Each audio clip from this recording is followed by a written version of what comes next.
How to fix Windows Explorer.exe. Crashing at startup. 1. Restart Intel HD Graphics Control Panel Service. 2. Enable clean mode.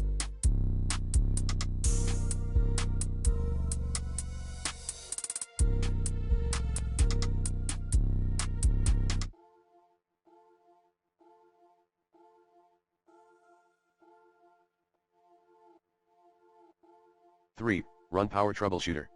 4. Restore default.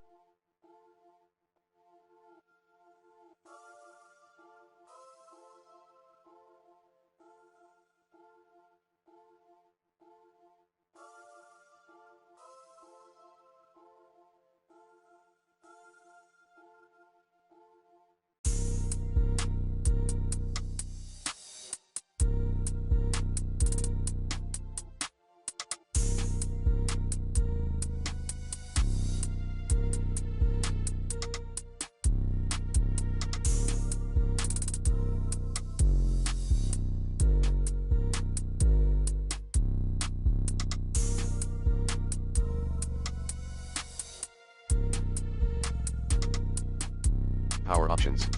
To do so, run power restore default schemes command. Reboot your PC later.